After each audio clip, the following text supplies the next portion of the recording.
আসসালামু আলাইকুম। সৌম্য সরকার নামটা অনেক চমকপ্রদ। ২ দিন পরই তাকে কারণ ছাড়া দলে ডাকা হয়। কারণ ছাড়া দল থেকে বিদায় করা হয়। ২০২৪ সালে নিউজিল্যান্ডের সাথে খুব হঠাৎ করে সৌম্য সরকার ডাক পান এবং হাথুরুয়া সিংয়ের খুবই ফেভারিট একটা স্টুডেন্ট কিন্তু সৌম্য সরকার। প্রতিবার বিশ্বকাপে কিন্তু সৌম্য সরকার খুব মানুষকে চমক দিয়ে কিন্তু আসলে বিশ্বকাপে ঢুকে যায়। কিন্তু সামহাউ লাস্ট ওয়ার্ল্ড কাপে কিন্তু সৌম্য সরকারকে নেওয়া হয়নি এবং যাই হোক তিনি নিউজিল্যান্ডের সাথে কিন্তু হুট করে ডাক পান এবং ১৬৯ রানের একটা চমক দেন। তারপরের ম্যাচে কিন্তু তিনি মেবি ৮ বা ১০ রান করেন, সিঙ্গেল ডিজিট করেন। তারপর কিন্তু তাকে আবার দল থেকে বাদ করা হয়। আবার ৬ মাস পর তাকে দলে ডাকা হয়। ৬ মাস পর দলে ফিরে তিনি প্রথম ম্যাচে মেবি 20 করেন, তারপরের ম্যাচে 30, তারপরের ম্যাচে ৭৫ এবং তারপর আবার দল থেকে বাদ করা হয় এবং ২টা সিরিজে তাকে নেওয়া হয়নি।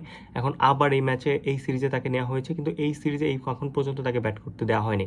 সেকেন্ডলি তার বদলে ব্যাট করতেছেন সাইফ হাসান এবং তানজিম হোসেন সাকিব বাংলাদেশে ওপেনিং করতেছেন এবং সাইফ হাসানের কথা যদি বলি, তার ফর্ম কিন্তু ছিল মাত্র ১ মাসের কম সময় তার ফর্মটা ছিল এবং ওই ফর্ম দেখে তাকে টি-20-তে তাকে ভাইস ক্যাপ্টেন পর্যন্ত দেখা যায়, তিনি ধারাবাহিক ছিলেন। কিন্তু তারপরে কিন্তু তার টালমাটাল অবস্থা, টালমাটাল ব্যাটিং, ইভেন বিপিএলে পর্যন্ত তিনি ধারাবাহিক ছিল না। মাত্র একটা 50 তিনি করেছেন পুরো টুর্নামেন্ট জুড়ে। তিনি সবগুলো ম্যাচে সিঙ্গেল ডিজিট ছিলেন, একটা ম্যাচে ১৬ করছেন এবং তার একদম লাস্ট ম্যাচে তিনি 70+ রানের একটা ইনিংস খেলেন।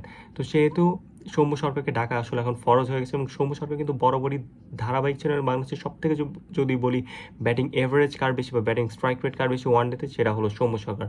সৌম্য সরকারকে কারণ ছাড়া বারবার আসলে দলের যে বিভিন্ন সিন্ডিকেট থাকে, যেমন সালাউদ্দিন সিন্ডিকেটের আগে ছিল সাধারণ সিন্ডিকেট, তারপরে আরও অনেক আমাদের যে বিভিন্ন ডাইরেক্টর থাকে, সিলেক্টর থাকে, তাদের আসলে সিন্ডিকেটের জন্য আসলে এই ধরনের ব্যাটসম্যানরা প্রপারলি সুযোগ পায় না। আমরা তামিম ইকবালকে কিন্তু দেখেছি যে প্রায় টানা ২ বছর তিনি কিন্তু ডাক মেরে গেছেন জিম্বাবুয়ের সাথে। ২০১২ থেকে ২০১৪ সাল পর্যন্ত তামিম ইকবালের যে ভয়াবহ ফর্ম, সেটা যারা দেখেছেন তারা আসলে আমরা জানি। তো এই ধরনের সুযোগ যদি এই সৌম্য সরকার বা এই ধরনের ট্যালেন্টেড ব্যাটসম্যান যদি পান, তাহলে কিন্তু সিনারিও ডিফারেন্ট হতে পারে। বাংলাদেশের জন্য এটা খুবই ভালো এবং বাংলাদেশের ব্যাটিং ইউনিটকে কিন্তু অনেকটা শক্তপোক্ত করতে হবে। কারণ বাংলাদেশের এই মুহূর্তে ব্যাটিং ইউনিটের যেই ধরনের অবস্থা, যে ধরনের বাজে অবস্থা, লাস্ট ৯টা ওয়ানডের মধ্যে আমরা জাস্ট 2টা ওয়ানডেতে পুরো ৫০ ওভার ব্যাট করতে পেরেছি এবং মাত্র 2টা ম্যাচে আমরা ২৫০ ক্রস করতে পেরেছি।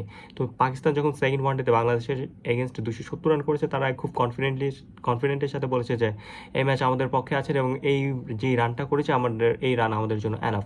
কেন বলেছে? কারণ বাংলাদেশের স্ট্যাট দেখে বলছে। তো বাংলাদেশের এই অবস্থা কিন্তু এই ওয়ানডে টিমের দায়িত্ব নিতে হবে এবং ওয়ানডেতে আমার মনে হয় ওপেনিংয়ে সৌম্য সরকার একদম গুরুত্বপূর্ণ রোল প্লে করবে। হ্যাঁ, ১-২টা ম্যাচ খারাপ হতে পারে, বাট দ্যাট ডাজন্ট মিন যে আপনি তাকে দল থেকে ড্রপ আউট করে দেবেন। তাকে আরও সময় দিতে হবে। আই থিঙ্ক এটা দলের জন্য খুবই ভালো এবং দলের ব্যাটিং ইউনিটকে আরও পরিমাণ শক্তপোক্ত করতে পারবে।